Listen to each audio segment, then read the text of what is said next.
नमस्कार दोस्तों, आप देख रहे हैं किसान तक और मैं हूं आपका दोस्त संकेत शर्मा। आज हम आप पहुंचे हैं आमंत्रण कृषि पर्यटन केंद्र में जो कि गोलेगांव और जुन्नर तहसील पुणे महाराष्ट्र में आता है। इस फार्म की एक खासियत है कि यहाँ पर एग्रो टूरिज्म पर काम हो रहा है। यहाँ पर एक रेस्टोरेंट भी है, यहाँ देसी गायों का गौपालन होता है और उन गौपालन के साथ साथ जो गाय के जो गोबर होता है या गौमूत्र होता है उस पर काफ़ी काम हो रहा है। तो आइए बात करते हैं इस फार्म के ओनर से और जानते हैं कि इस फार्म की क्या कुछ खासियत है, क्या उन्होंने यहाँ पर पूरा आकर्षण का जो केंद्र है, पर्यटन का जो केंद्र है, कैसे वो यहाँ के आसपास के क्षेत्र के लोगों को एग्रो टूरिज्म के प्रति लाभान्वित कर रहे हैं और उनको उनको प्रभावित कर पा रहे हैं ताकि लोग यहाँ पर आएँ और ज़्यादा से ज़्यादा संख्या में लोग जानें कि खेती कैसे होती है, क्या उसके महत्व होते हैं। तो नमस्कार। नमस्ते।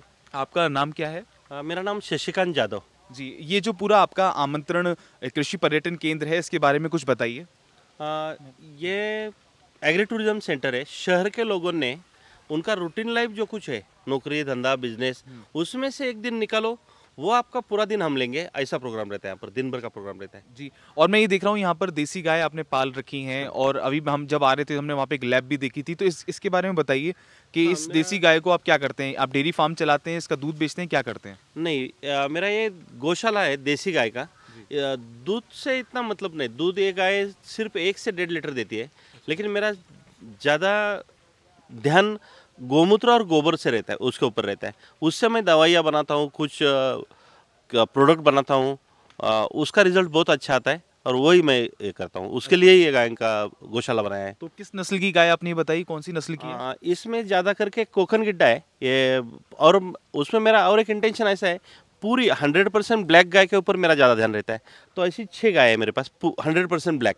तो उसके गौमूत्र में और ज़्यादा पावर रहती है। अच्छा, ऐसा मेरा मानना है। तो वो हिसाब से गौमूत्र का काम मेरा ज़्यादा है, दूध का नहीं। तो इस पे गौमूत्र और गोबर पे आप लगभग कितने वर्षों से ये प्रयोग कर रहे हैं?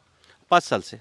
5 साल से। और क्या रेस्पॉन्स आ रहा है उसका? बहुत अच्छा है। जो अच्छी बीमारियां, बड़ी बड़ी बीमारियां जो एलोपैथी, होम्योपैथी या दूसरे साइंस से ठीक नहीं हो रही है, वो ये पंचगव्य बोले तो देसी गाय का 5 गव्य, दूध, गौमूत्र, गोबर, घी, छाछ, इससे दवा बनती है और वो बहुत अच्छा रिजल्ट, बेहतरीन रिजल्ट देती है। और तो ये साइंस और कोई विज्ञान में कम नहीं बोलता है, वो भी अच्छा है। लेकिन ये जो पंचगव्य का शास्त्र है, हजारों सालों से अपने ग्रंथों में उसका सब निर्देश किया हुआ है और हजारों सालों से अपने ग्रंथों में इसका उल्लेख है, सब उल्लेख है। हाँ। और लोगों को बताते हैं कि आजकल जैसे यूट्यूब पे लोग देखते हैं या आजकल नॉर्मल भी कहीं हम देखते हैं तो लोगों को बड़ा फायदा हो रहा है पंचगव्य से। जी हाँ, बहुत फायदा हो रहा है इसका। तो आइए एक बार अपनी वो लैब दिखाइए जो आपकी वो लैब है। तो ये आपकी वो लैब है जिसके अंदर आप देसी गाय के गौमूत्र और गोबर पर भी कुछ काम करते हैं। हाँ, तो यहाँ पर ज़्यादा करके गौमूत्र के ऊपर काम है मेरा। तो देसी गाय का गौमूत्र, उसका कलेक्ट करने का भी एक तरीका है। ब्राह्म मुहूर्त पर सूरज उगने से पौने 2 घंटा, पौने 2 घंटा पहला मेरा 4 बजे का अलार्म रहता है, 4:15 बजे तक गौमाता के पास जाने का। उसका गौमूत्र कांच के बरनी में पकड़ना है और गोबर लकड़े के बांस के टोपले में पकड़ते हैं, उसको अर्थिंग नहीं लगना चाहिए। और वो गौमूत्र यहाँ लेके आते हैं। गौमूत्र का उपयोग हम अर्क बनाते हैं गौमूत्र से। गौमूत्र का ये डिस्टिलेशन प्लांट है, इसके अंदर गौमूत्र डालते हैं, इसको हीटर की वजह से उबाला जाता है और उसका जो स्टीम निकलेगा वो स्टीम यहाँ से आता है और यहाँ से ठंडा होके वो स्टीम का ही पानी बन जाता है, बूंद बूंद करके। एक बूंद जो आ रहा है ये दवा है। तो इसमें जो हिसाब से दवा डालेंगे गौमूत्र उबालते समय, ये धागे में बांध के पुड़िया डाला है सब दवाई वाला, तो वो हिसाब से वर्क बनता है। अभी जो चालू है वो लेडीज के पीरियड के बारे में, जो प्रॉब्लम्स है पीरियड के बारे में, फ्लो ठीक नहीं या रेगुलरिटी नहीं, उसके लिए दवा बन रही है। नारी संजीवनी नाम है इसका, ये दवा बना रहे। तो ये गौमूत्र का अर्क है। इस प्रकार का हमारे पास 25 टाइप्स के अर्क है, सब अलग अलग बीमारी के हिसाब से। तो जैसा बीमारी है वो हिसाब से उसमें दवा रहती है और अर्क सब गौमूत्र के ही है। अच्छा। और दूसरा एक ऐसा है कि गौमूत्र को उबाल के गाढ़ा बनाते, उसको घनवटी बोलते, उसका गोली बनाते, वो घनवटी 15 प्रकार की घनवटी है हमारे पास गौमूत्र की। जैसी बीमारी होगी वो हिसाब से वो गोलियां देते हैं। तो लगभग ये जो आप प्रक्रिया कर रहे हैं, जैसे कि अर्क तैयार हो रहा है, तो अर्क बनने में कितना समय लगता है? क्या सभी प्रकार के अर्क अलग अलग समय लेते हैं? हाँ, एक अर्क, इसमें 7 लीटर की कैपेसिटी है, 10 लीटर का वो कैपेसिटी वाला है, उसमें 7 लीटर गौमूत्र डालते हैं, उसका 3.5 लीटर 50% अर्क निकलता है। तो एक दिन में इतना निकालते हैं रोज का। इतना निकलता है। और यहाँ पर जो चीज़ें रखी हुई हैं इनके बारे में कुछ बताइए, ये जो पूरी चीज़ें रखी हुई हैं ये क्या क्या हैं? हाँ, तो इसमें एक बात ऐसी है कि जो मुझे दवाइयाँ लगती है 50% तो मेरे पास ही है खेत में, जो नहीं मिलती है वो बाहर से लाता हूँ, और जड़ी बूटी जो गोमूत्र के अंदर डालनी पड़ती है वो सब दवाइयाँ हैं यहाँ पर। तो लगभग ये जो आप काम कर रहे हैं कितने वर्ष हो गए आपको इसको करते हुए? 5 साल हो गए। 5 साल। और लगभग कितने जो मरीज हैं या नॉर्मल आम आदमी हैं, लगभग कितने लोग आपसे जुड़े हुए हैं जो ये आपके द्वारा बनाई हुई दवाइयाँ ये खरीदते हैं? कम से कम एवरेज मेरा रोज का 10-15 पेशेंट का है। 10-15 पेशेंट हाँ, का। तो ये कोई आपने अप्रूवल लिया हुआ है या मतलब कोई इसकी लैब टेस्टिंग वगैरह हुई है, इसकी प्रमाणित है ये? हाँ, मैंने जो कोर्स किया है वो कांचीपुरम में किया है, Panchagavya Vidyapeetham, MDPT, master diploma in Panchagavya therapy, ये मेरा हुआ है। वो कोर्स 3 साल का अभ्यास रहता है उसका सर्टिफिकेट भी है। क्योंकि जी हाँ, ये पूरा सिखाया जाता है, सब अपने ग्रंथों में सब इसका उल्लेख है, लेकिन आज पंचगव्य विद्यापीठ खुल गए और उसमें सब पूरी जानकारी मिलती है, और वो बीमारी कैसा ठीक करनी है, कौन सा कितना प्रमाण में वापरना है, प्रमाण क्या है उसका दवाइयाँ का, वो सब सिखाया जाता है। कॉलेज की तरह उसका लेक्चर रहता है। और यहाँ पर मैं देख रहा हूँ कि यहाँ पर कुछ महिलाएं हैं, वो गाय के गोबर की बनी हुई कुछ कुछ चीज़ें बना रही हैं, इसके बारे में बताइए। अभी हम पंचगव्य धूप बत्ती बना रहे हैं जी। इसमें गाय का गोबर रहता है, ताज़ा गोबर। अच्छा। और उसमें अलग अलग हवन सामग्री डाला है, नागरमोथा, वाड़ा, चंदन पाउडर, भीमसेनी कपूर, घी और चावल का टुकड़ा, चावल चूरा बोलते, ये सब डाल के ये बनाया है।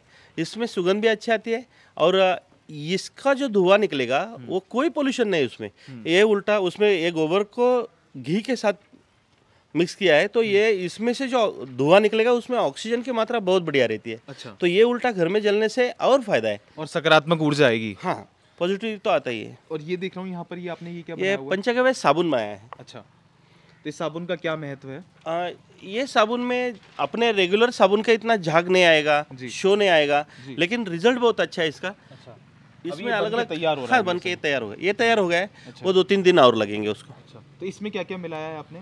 इसमें एक 6-7 प्रकार की जड़ी बूटियाँ है, तुलसी पत्ता है, बेलपत्र है, गोबर का रस भी थोड़ा है, गोमूत्र है उसमें, ये सब चीज़ें बनाई है उससे। और ये जो आप बता रहे हैं धूप बत्ती, अगर जैसे इसको लेते हैं, अभी तो ये सूख रही है, यहाँ पर सूखा हुआ। अच्छा, इसकी खुशबू आ रही है, इसमें भी काफ़ी खुशबू आ रही है। अच्छा, यहाँ पर है सूखा हुआ, ये तैयार। तो इस तरीके से आप बनाकर देते हैं। हाँ। तो वही बात जो वैल्यू एडिशन की बात थी कि आपने बताया कि अगर देसी गाय के दूध अगर आपको नहीं मिल पा रहा है तो गोबर और गौमूत्र पे अगर आप जाते हैं तो इस तरीके के प्रोडक्ट्स आप बना के मार्केट में बेच सकते हैं। गजब की सुगंध है इसमें। इसके लिए कोई ट्रेनिंग की भी जरूरत नहीं, कोई भी किसान नहीं बना सकता है जी। तो गोबर में ये 5-6 चीजें डाला, थोड़ा सा घी, भीमसेनी कपूर, नागरमोथा, चंदन पाउडर, चावल का चूरा, घी, ये सब मिला के इसका कैसा बना रहे देखा, वो साचा बनाया उसमें डाल के सनातन परंपरा में ये हवन के दौरान भी हम ये सब चीजें का प्रयोग करते हैं। बहुत जरूरी है। शशिकांत यादव जी ने बताया कि बीते वर्षों से गौमाता के संरक्षण पर ये काम कर रहे हैं और उससे निकलने वाले गौमूत्र, गोबर और घी से ये कई सारे उत्पाद बनाते हैं। इनका रिजल्ट काफ़ी अच्छा है और इन्होंने कुछ कुछ तो तरीके भी बताए कि कैसे इन प्रोडक्ट्स को ये बनाते हैं। आप भी इनको अप्लाई कर सकते हैं अगर आप चाहते हैं कि इनसे कुछ आप सीख लें तो यूट्यूब पे भी इनकी वीडियोज़ हैं, वह आप गूगल पे भी इनके पते को सर्च कर सकते हैं, इनके फार्म के सर्च कर सकते हैं। आमंत्रण एग्रो टूरिज्म के नाम से इनका पूरा फार्म है और जुन्नर में ये आता है, पुणे महाराष्ट्र में ये आता है।